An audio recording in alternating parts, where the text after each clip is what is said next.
Hey, folks, welcome back to our third installment in Aleph-Bet for Beginners with my friend Cole Younger, all the way down in Seattle, Washington. This is our third installment. We've been enjoying this class. Cole has taken the time to teach us properly Hebrew letters, Hebrew phrases. We had a few great words last week. We hope you guys will join and enjoy. Let's just jump right in with the Zoom room class. We're joined by Scotty all the way in Tennessee. It's pretty late down there, Scotty, from what I understand. We got Tony in Arizona, Amuela, Akiva, Peter, and many, many more. So, Cole, you got the class, sir. It's your class. So let's learn some Hebrew. Great. Thanks a lot, Dan. Welcome, everybody. Shalom. I'm hoping everybody's well tonight. So first things first, I'd like to go ahead and offer the merit of the learning of this class to the refuah shlema of the following people. The following people need healing. So we're going to ask for the merit of this class to be in their refuah shlema. For Chaya Sarah Malka Bas Bracha Lechava, Jared Ben Gail, Leah Bas Chaya Pesha, Bracha Malka Bas Leah, Chaya Pesha Bas Sarah, Sally Bas Catherine, Kendra Bas Sally, Argentina Bas Bukhana, Cheryl Bas Martha, and Joya Bas Mildred. May they all have a refuah shlema. So on to the class. Yeah, welcome everybody to Aleph-Bet for Beginners. So we've been learning the Aleph-Bet, Aleph through Tav. We've been learning a few little combinations and some of the vowels. So tonight what I'd like to do is I'd like to review kind of what we've been learning. So I'm going to start a screen share here with a chalkboard. Let me bring that up. There it is.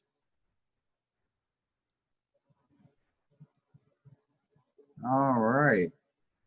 Can you guys see the chalkboard? Oh, yeah, we got it crystal clear. Great. So what I want to go over is writing the letters. Now, everybody make sure that you have a paper and a pencil. I put out a little notice earlier this week that we all need paper and pencil this week. So this is just a little review of writing the letters. And tonight we're actually going to write some people's names. Excellent. So let's go ahead and we'll get started with the Aleph. Now the Aleph is, now remember we're starting with a baseline. Say this is your line on your paper. Let's make that one thinner actually. Make that line thinner. Okay. Now, if we're writing the Aleph, we make one mark down to the line, horizontal, one mark here, and one mark here. And that's how easy an Aleph is to write. Now, this next letter, everybody go ahead and unmute because I want everybody to kind of to help along, be interactive with this part. Or anybody who feels comfortable to unmute anyways.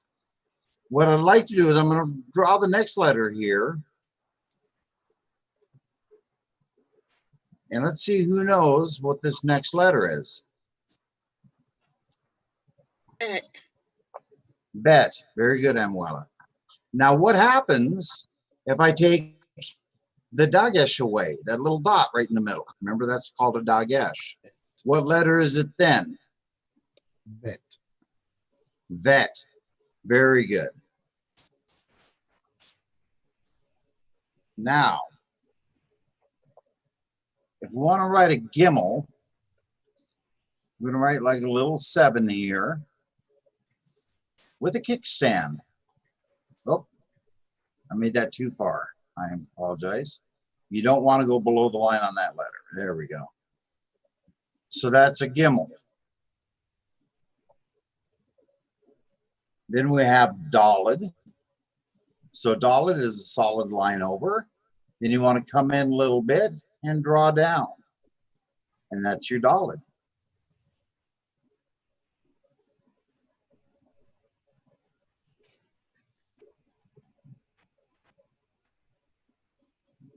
Okay, after Dalid is the letter Hey.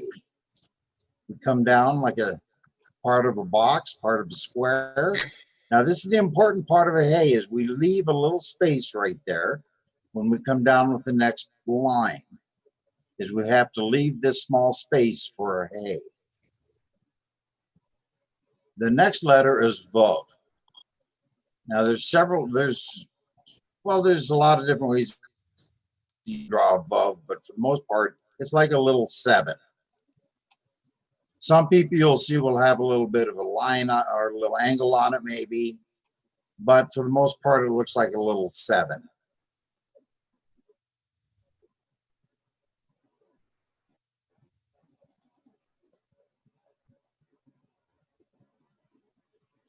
Now, this next letter gets confused with the Vav sometimes, but it's a straight line with the diagonal line on top. That's the Zion. Now, this next letter is one that gets confused with Hey sometimes if you don't leave that little space. This is the letter Chet.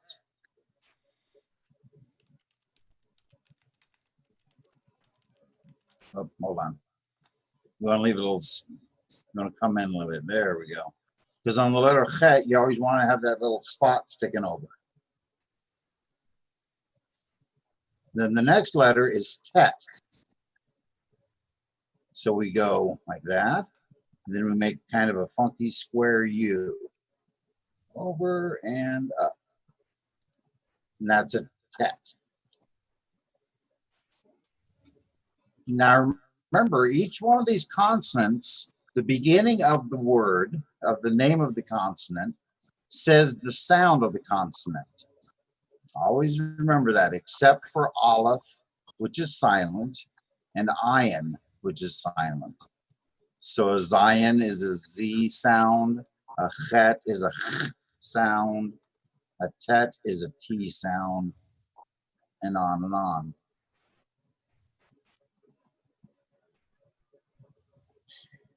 Now, the next letter, you'll find, if the line's way down here, you'll find the next letter up here, and it's going to be like that. And that's called a Yud. So if you see that in a word, you'll see the other letters, like perhaps there's an Aleph behind it. You see that in a word, you see how high up off the line it is in proportion to the other letters. That lets you know it's a Yud.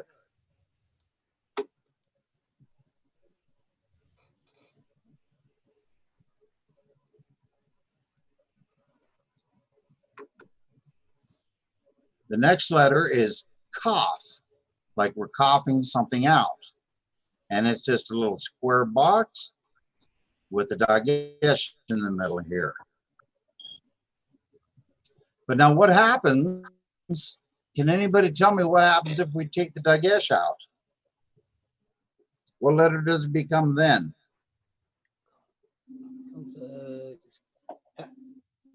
Cough. Chaf. You have that, yeah, you have the guttural CH. Chaf. Now this letter, as in Bach, very good, Amuela, thank you. Now this letter has a final letter as well. Remember, it comes at the end of a word, and it looks like this. That's a final chaf. Again, there's no dagesh. So that is a final chaf.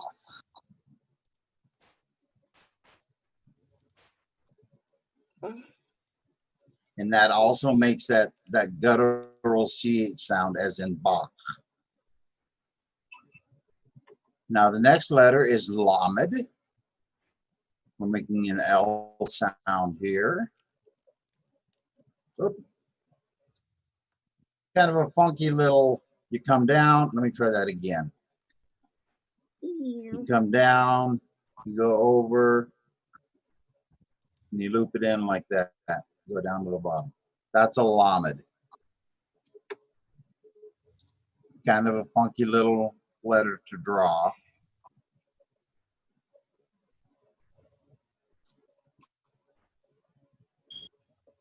That's a lamed.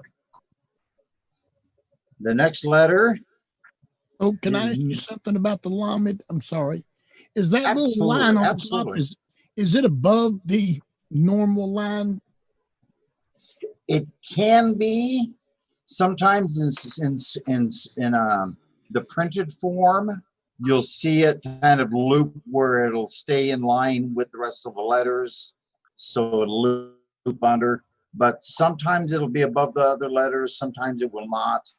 It depends upon who's writing it, to be honest with you, and or what type of script it is, what type of print block it is. Yeah. But if you were to write this a little bit above the other letters, that wouldn't be out of line at all. So this next letter, mem, comes up like, oh, mess that angle up. Next letter, mem, comes up, over, and a little line right there. That's a mem. Upside down E. Yeah. Now this mem has a final letter too. Now it's pretty easy to make a final mem. All you have to do is draw a square and leave a little piece on the end there of the first line. See that? See how I left that little tail hanging over? Mm-hmm. Yeah. That's a final mem.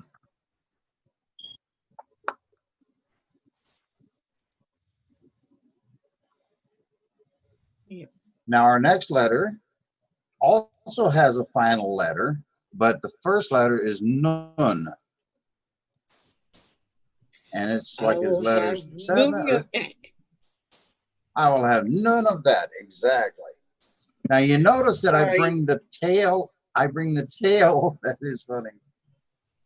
I bring the tail of the nun a little further out than I do the top of it. So the base is a little further out than the top. And why is that, Cole? That's, in my opinion, is so that it differentiates. It makes it look definitely like a nun and not like perhaps a bet or a vet rather. Now a nun also has a final letter, which is just like a big number 7 that hangs down. That's a final nun. Very easy to draw that one. Yeah. Now let's see here. The next letter, samach,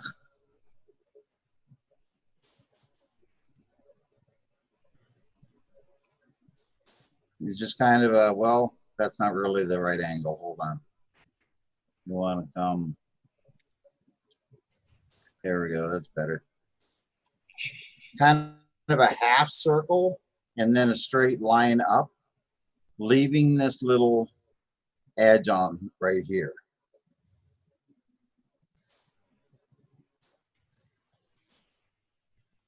So it's got to be more like a harp, right? Like make sure that swoop down is really curvy.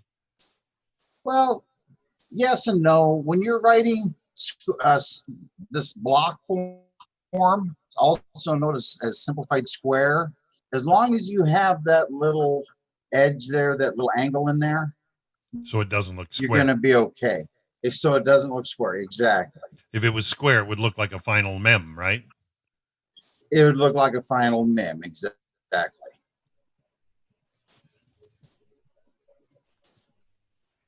Now our next letter after sama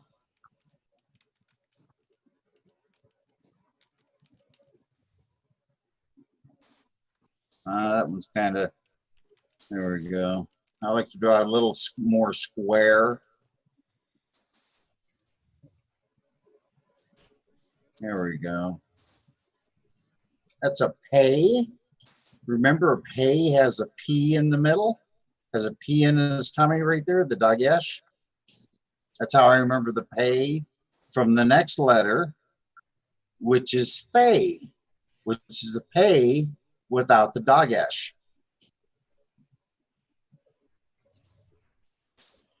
Now this Fay has a final letter as well, which is draw a line like that. Goes below the line, comes over, goes below, and make sure it goes below the line. That's a final Fay.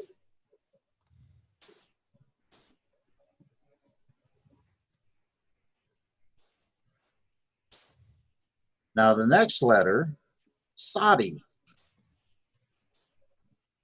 Kind of like a funky looking Y right there. That's a Sadi. Now a final Sadi comes below the line, has a horizontal line that comes down, and then makes another, again, looks like a funky little Y, but this time the line doesn't cut along the line that upon which you're drawing. The line goes down below that line. That's Cole, can I ask? I mean, because I'm following our guide, right? The block printing guide that we used the first week, and that shows the left line of the final Sadi straight down, but it does extend past. Does it have to be on an angle or straight down? You know what? Again, it's one of those things where it's preference. You know, who's writing it. If I saw this, I would say that's the final Sadi. If I saw that, I'd say it's a final Sadi. You know what? It's just one of those. Everybody kind of writes or prints because this is kind of printing Hebrew, the basic form of printing. So, you know, as long as that line is there, and then you have this one coming up from the horizontal or the diagonal coming off of it like that, they're going to know that's a final Sadi. So really, it's just preference of the of who's writing it. Thanks. Now the next letter is not a final letter. However, it goes below the line. So it kind of goes against the rules on that one now, doesn't it?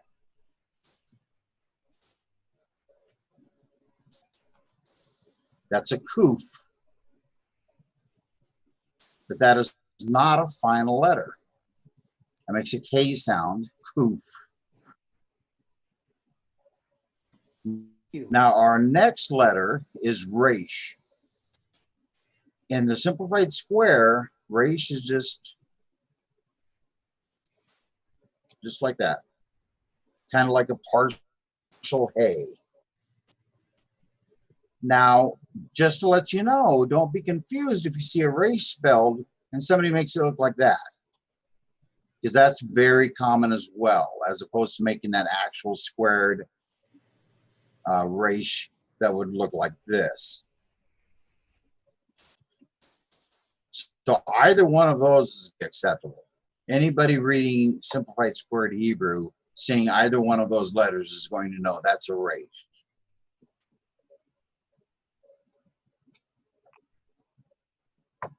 Then we have a shin.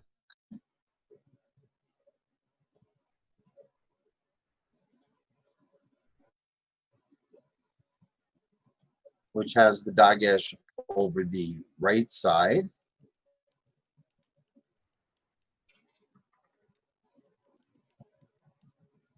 Then we have a sin, which is just like the shin, except the dagesh is over the left side. This one makes an SH sound, as in ship. This one makes this S sound, as in its name, sin.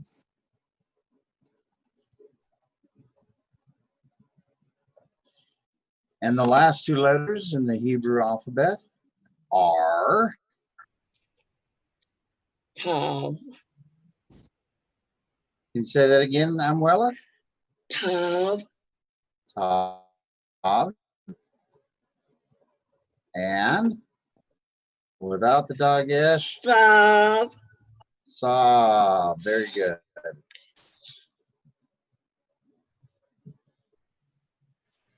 So we have Tav and Sav.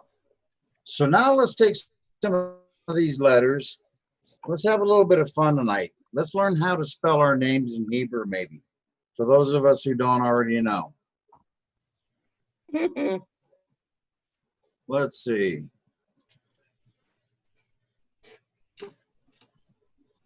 I'm going to start with Amuela, because I've been thinking about how do I spell Amuela in Hebrew.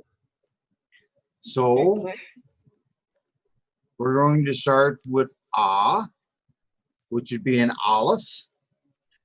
Okay.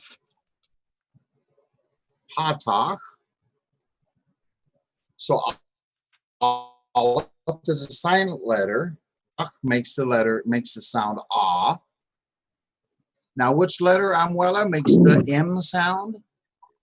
Mim. Mem. All right.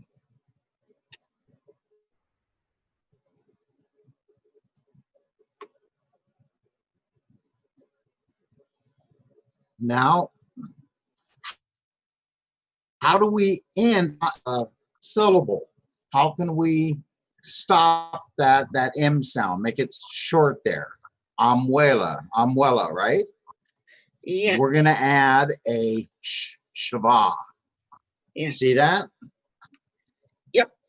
That's a silent vowel. That doesn't really make any sound. It just ends that M sound. Now, we don't have a W in Hebrew to make like an Amuela sound. But what we can say is Amuela. Amuela. It's a U so sound. we can, it's a U sound. Okay. Yeah. Well, we have an U sound, like the shuruk, which would be a vav. U. Then we're going to say A. We're going to put an ayin in there with a seire. Then the L.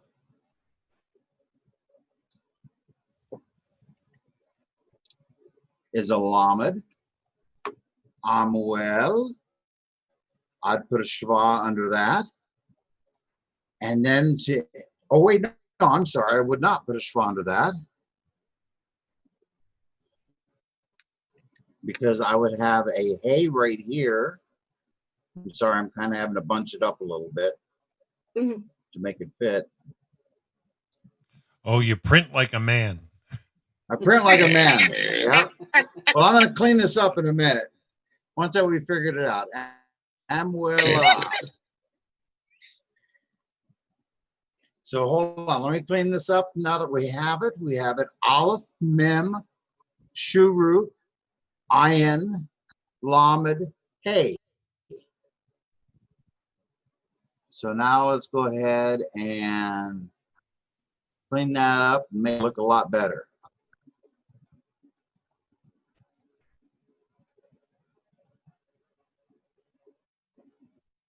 Okay. So Amuela.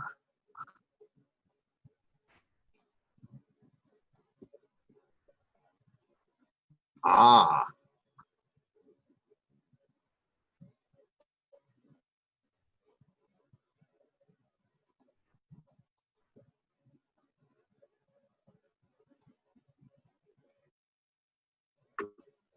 Amuela.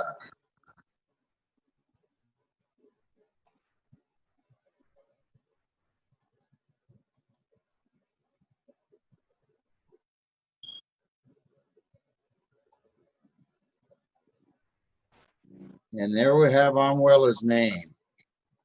Right there. That's how you spell it, Amuela. That's cool. Thanks. Yeah. Do you have that written down? Yep. Very good, because these are going to be beginners on how we are putting together Hebrew words.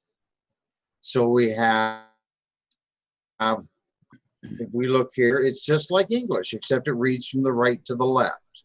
But if we look, we have Aleph and Patah, which makes an ah sound.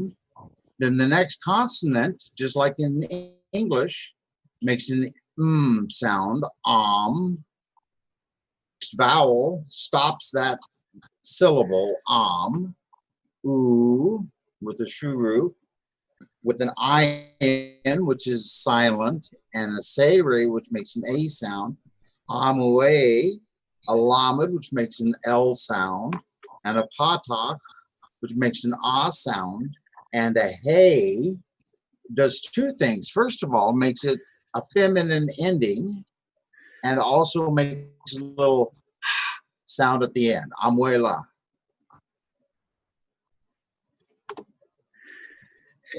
So these will all be little primers for us to learn how to put words together.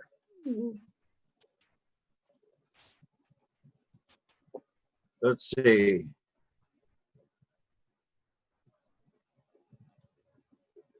Who else do we have? We have Tony. Can we do Tony's name? Is that okay? Sure, it's okay. You're the teacher. Oh, I think Tony's already got a guess at it. So there's a couple different ways we could write Tony, because there's two different T sounds. Do you remember what those are? Tet. Tet and Tav. Tav, yeah. Yeah, right at the end, Tav. So I'd probably spell Tony with the Tav. I used it. Boom, boom, boom. T for the Tet for the Tony sound. And I'd use a cholam. So above. With the dagesh, it goes over. It's a cholam. Then I'd use a nun. Now here's where we're going to learn a little more Hebrew. Because how do we make the E sound, that long E sound? Here's how we do it. Is we have a hirik, which makes the I sound as in sit, but we're adding the yud. Whenever you have hirik followed by a yud, this is something we all want to write down. Whenever you have a hirik followed by a yud, you have a long E sound. So that is Tony. That's one way of spelling Tony. Now remember, you could also use a tet. A tet there. Which is what I'd put in. Yeah. You could also use a tet. Tet, vav, nun, yud. Tony. So that's two different ways of spelling your name. Now here's something that'll be fun for everybody to do, is to learn how to spell your name. And then during the week, once you've learned how to spell your name, do you remember I know it's in the books, but remember there's a numerical value for every name as well. So this week, try to figure out the numerical value of your name. So Tony, you have two different ways to do it. So you're going to have to figure that out two different ways. Okay, let's see here. And we have Scotty. Okay. And with Scotty, we could use, there's a couple different S sounds we could use. We could use samach, We could use a sav. We could use a sin. So let's start. How do you differentiate when to use which, or is there no wrong answer? There's really no wrong answer. It's how you want to spell your name. Let me give you an example with my name. My name is written Cole, like this. Kuf Cholam Lamed. That means voice in Hebrew. But Cool. there's also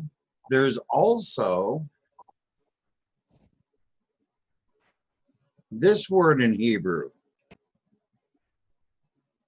which is pronounced kol. That's kaf, the cholam lamed. I'm sorry, kaf. There we go. Kaf cholam lamed. That spells kol as well, and that means all or everything. So I could spell my name either way. I spell it the first way because it means voice, and people tell me I like to talk. So I figured voice would be more appropriate than everything. So it's really personal preference when it comes down to it. Cool. So let's see here. Scotty, we're going to start yours with a, should we, which S sound should we start with, Scotty? Sin. I'm sorry, the sin? Yes. All righty. Oh, I'm sorry, we're doing a sin here. Okay.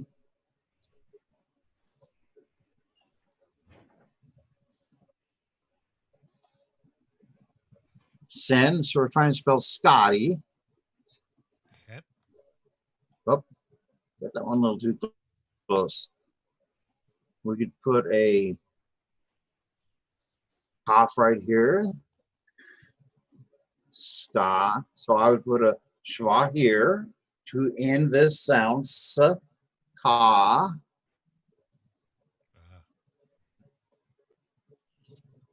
Then a tet here. Scott. Now what happens when we put a herik with a yud? Get that E sound. Yes, we get the E sound. Scotty. Written with the sin.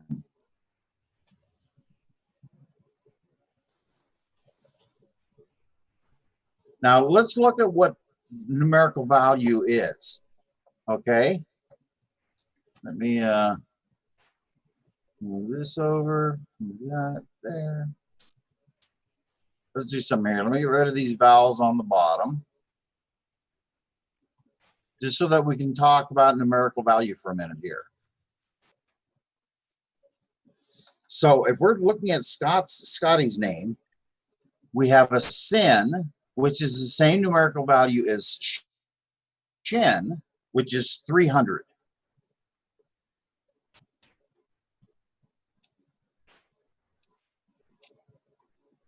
Okay. Then we have a kaf, which is a numerical value of 20. Then we have a tet, with a numerical value of 9. And finally, a yud, which is a numerical value of 10. So we would add those up. So the value of Scotty's name is 339. 339. Very good. So that's the numerical value of Scotty. Is that good? Well, you know what? I don't study Gematria, but that's something to know. 339. It's just good to know if you're ever talking with a rabbi. That's something you can ask them. You know, and of course that'll change with the first letter in that. Exactly. If you're to spell that with the samach, Let's see here. I forget Samach is 60. So that would change things exponentially. If we were to take that out, whoop.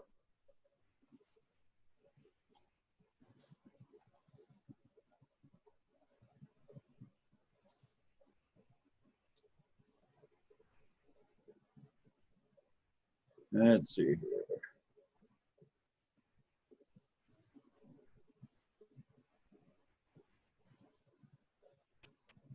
Okay, and we were to take the 300 out.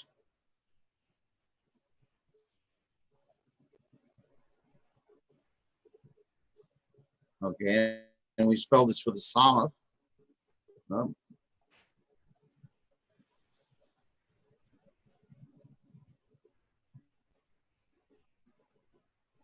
Okay, now we have a numerical value of 60.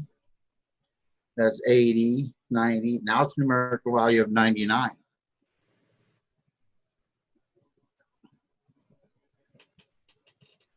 Or if you spell it with a Sav, which would be this letter, the numerical value would be 400. So then you'd have 439. Does that make sense? I'll print them all out and ask which is the best. Yeah. Let's see here.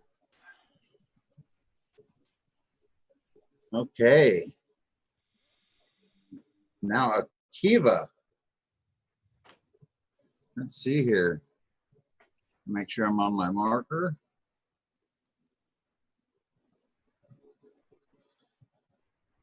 See, here's the funny part. There's actually a way to spell Akiva, and I'm not sure what it is, but I'm going to take a shot at it.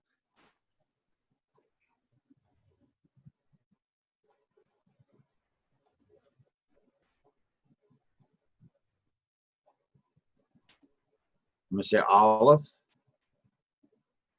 Kuv,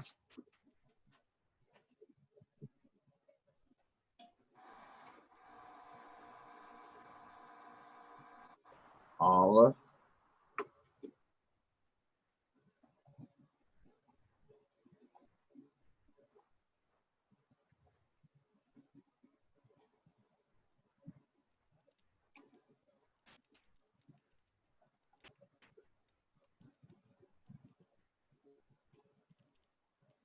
I do that one too close.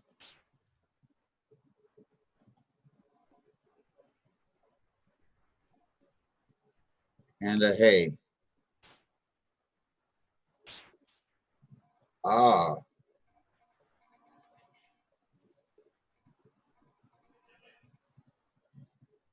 Wait a minute. Wait a minute.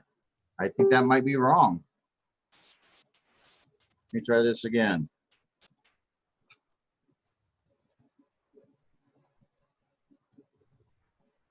We have a key.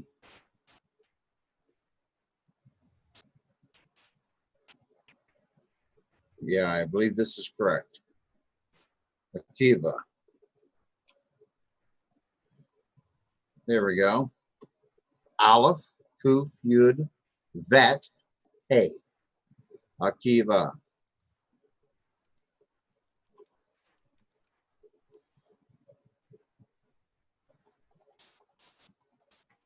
And now the easiest one of the night is one of the many tribes of Israel, one of the 12 tribes. And this one has a final letter in it, and it is Dan. The tribe of Dan.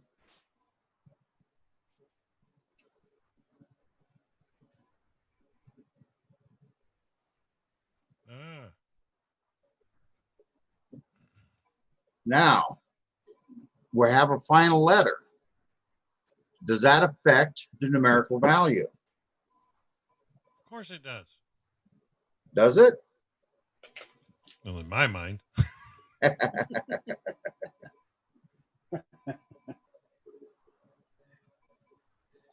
No, a final letter is still the same numerical value as the original letter. So Dan that's 60 for a nun. And Dalet is 4. So there's the numerical value of the word Dan.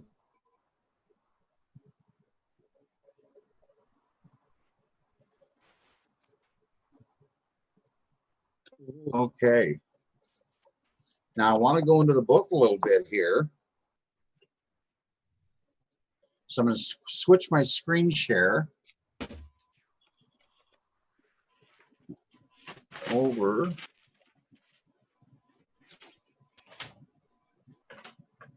Let's see here.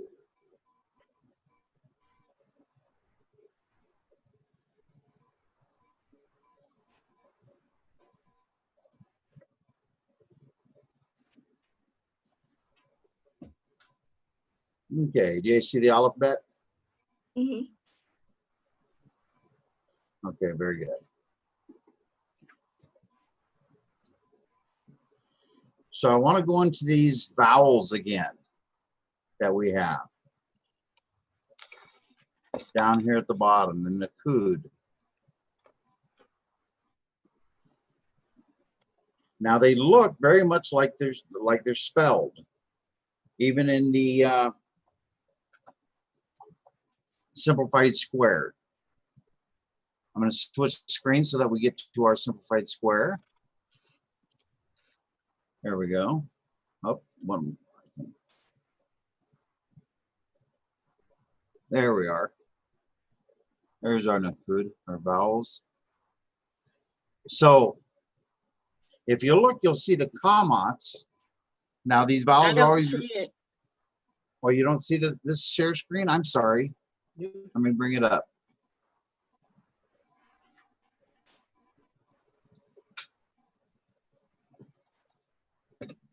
Let me try again. There we are. Okay, now we see the vowels? Yep. Baruch Hashem. Okay. So as we look at the commas here on the right side, we notice it's just a line, a horizontal line and a vertical line. It's written below the line upon which we're drawing. All of these vowels, until we get to the cholam, are going to be underneath the line.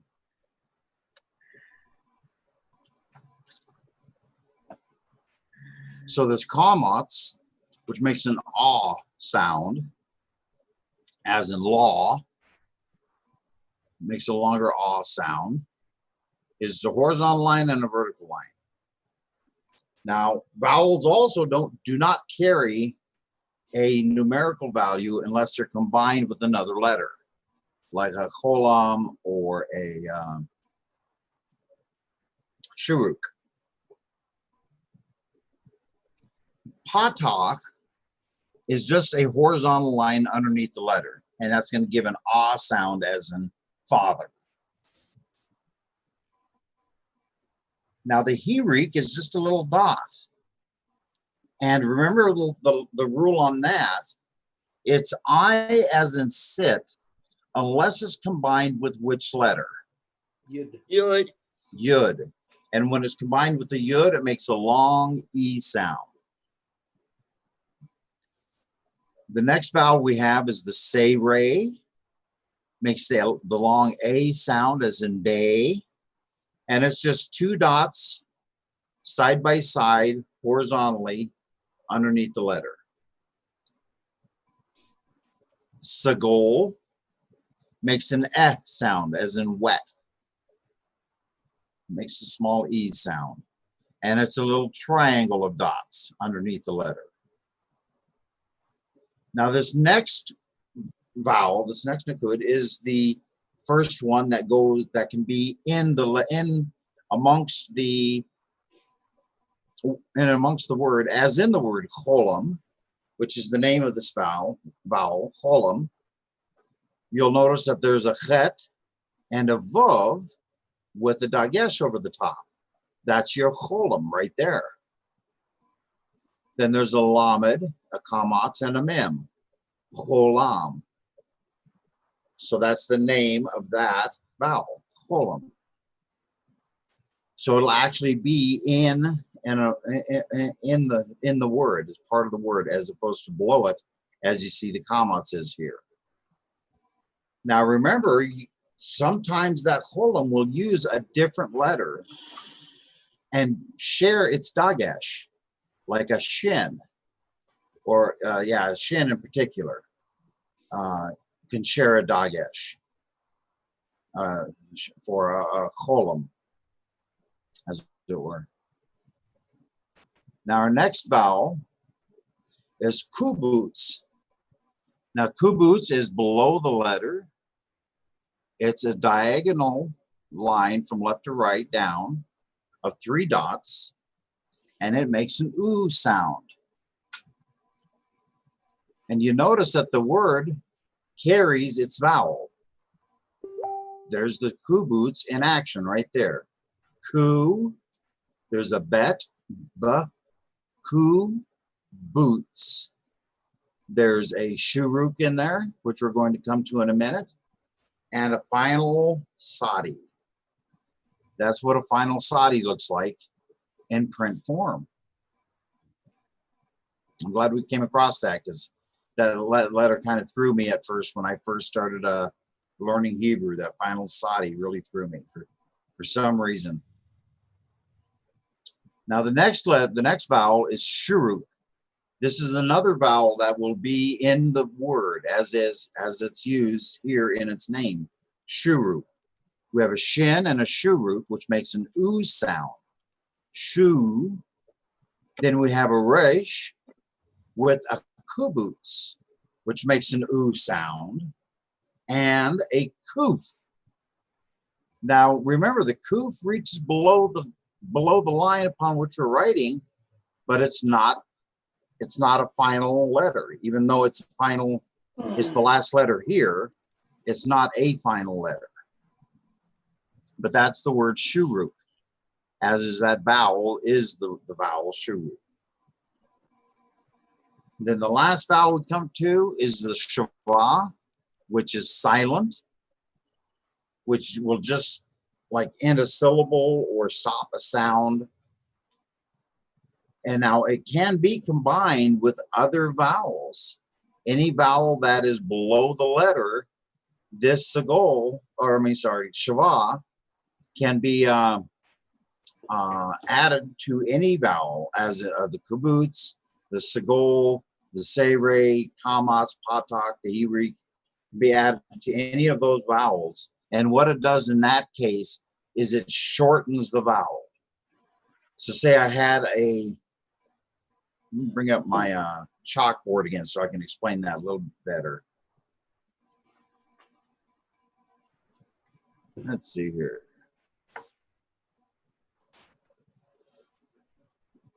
Okay. We're back on the chalkboard? Yep. Yes, sir. Okay, here's what I'm doing with that.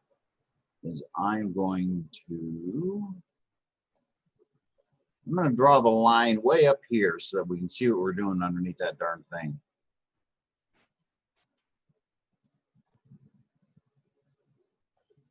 Then we'll go here. Okay. So let's say we have a kamatz, but then we see a shava next to it. Instead of having that long aw sound, like law, it'll just be a quick ah sound. Ah. It just shortens that vowel. Let's see here.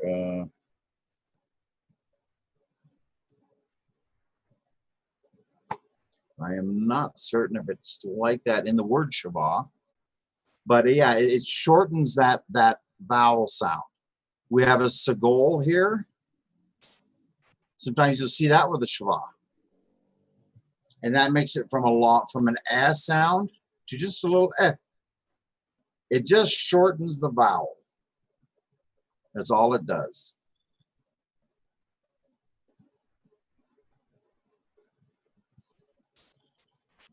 there any questions about the Shema? Okay. Let me go ahead and move back to this screen.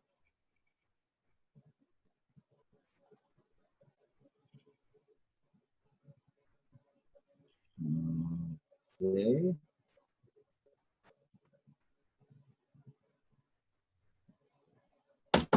Oop.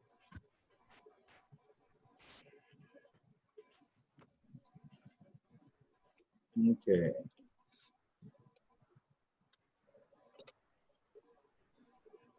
So does everybody see the Shalom page?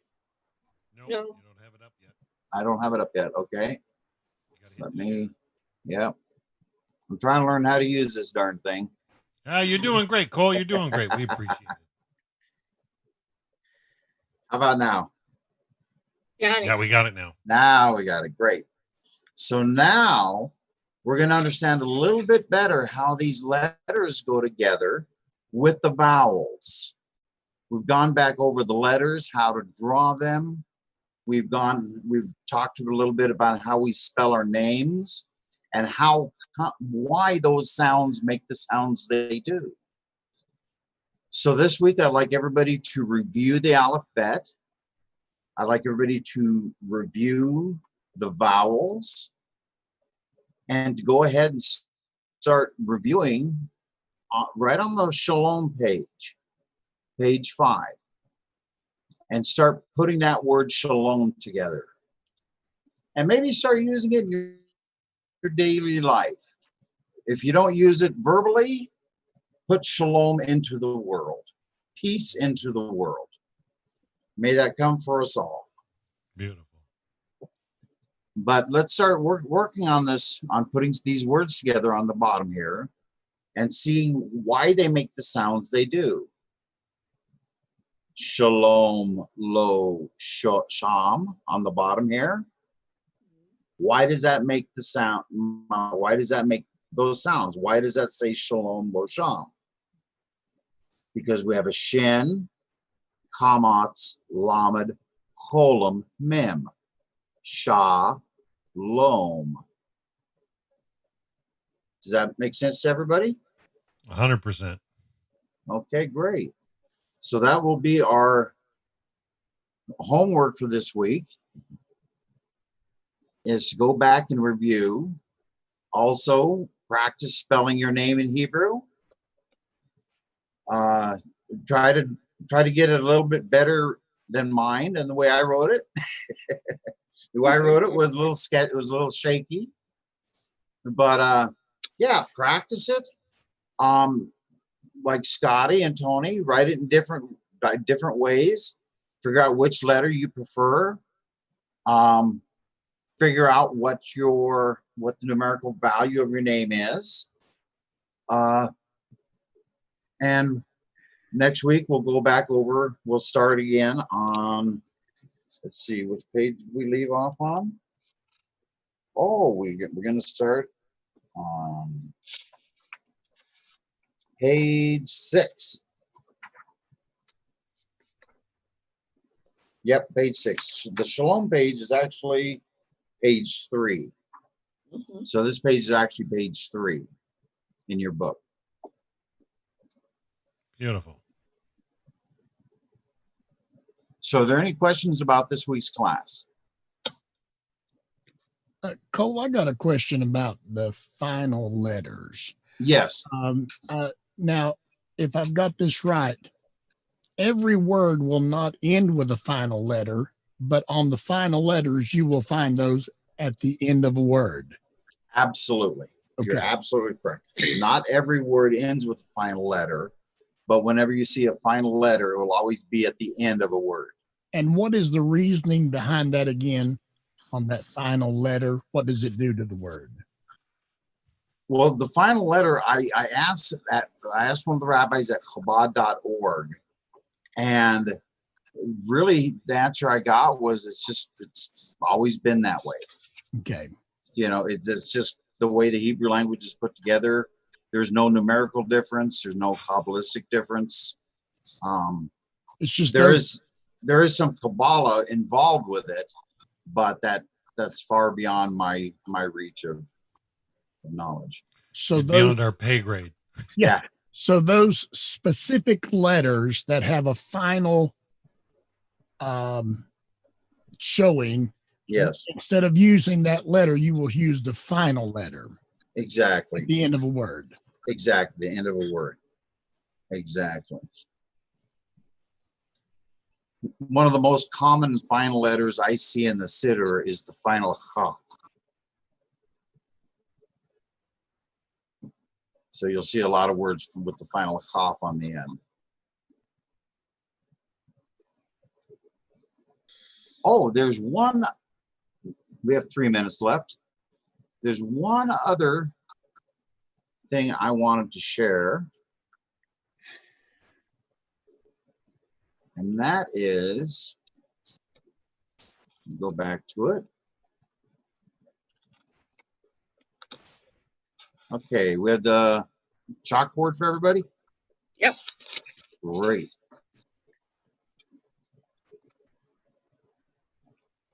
Okay. Let's see here. Draw this word.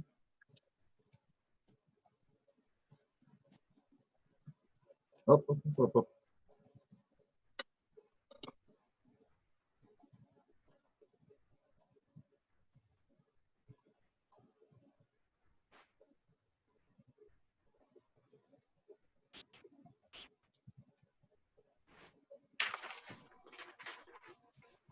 Draw this word here.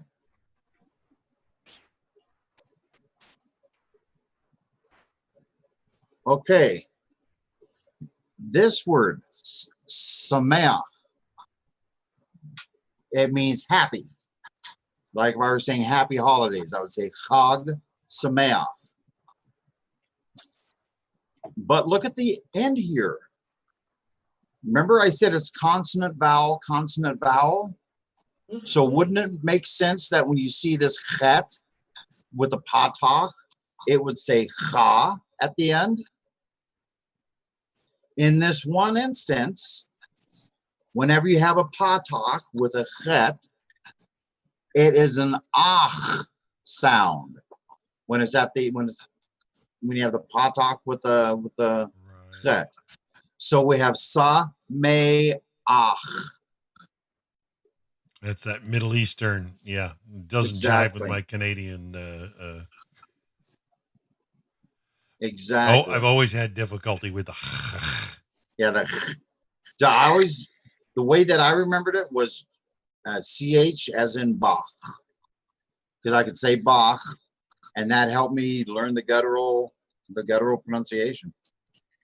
I know, but then you're hitting it like a hard CK in English, right? Yeah. Yes, yes, exactly. It like blowing bubbles at the back of your throat. Exactly, like blowing bubbles with the back of your throat. Yep, like you're gargling almost. Yeah. That's why I've always got a bottle of water next to me when I'm teaching. You have to, and that's one thing I don't understand. It's a desert language, right? And they have you think that with they must have had plenty of water coming from Miriam's well, or they never could have spoken Hebrew so well. I'm convinced must have of been it. the sand. I'm convinced of it. Now, Hebrew is a beautiful language once you learn it. So it has such deep meaning when you get into the gematria, into the meaning of each word, of each letter. It's just so beautiful. The message that's in Torah that you find in the actual language. The Song of Songs, all the different prayers that you sing. I've seen that in the Yeshurim that I'm reading. It'll specifically say the English translation doesn't do the Hebrew word justice, but this is all we got. Exactly. Exactly. One of my favorite prayers to hear song is Aishit Chayil, a woman of valor. Married men sing it on Friday to their wives. And it's really a beautiful thing to go to somebody's house for Shabbos, and we all sing "Aishik Chayil" to the lady of the house, and it's just a beautiful thing, and it's a beautiful language. So hey, listen, we've hit the 1 hour mark here. Do we have any questions about class or about the Hebrew that we've studied so far, or about the homework for the week? Now listen, if anybody needs help, needs a little help with anything, I don't care what it is, get a hold of me on Facebook. I'm on Facebook. And as a matter of fact, I believe I'm friends with everybody on here except perhaps Gloria, but we can change that. Gloria's down in California, so she's not too far from you either. Okay, great. Yeah, if anybody needs help with their Hebrew at any time, get a hold of me through Facebook, or Dan has my contact information as well. I'm more than willing to send you any information, any study materials, work with you one-on-one, whatever it takes for us to learn this language. Cole, that's awesome. We so appreciate you taking the time. You got patience of Job. We all got room to grow, and learning at that base Hebrew, it might seem humbling to a lot of people publicly watching this, but the reality is the rewards, especially when you start to read Torah with the richness that is Hebrew, it's going to make a major difference. And I want to thank you for sharing this with us, Cole. So till next week, are we good? Any last words? Next week, same time, same place. All right, folks, you heard it. Until then, have a wonderful, wonderful week.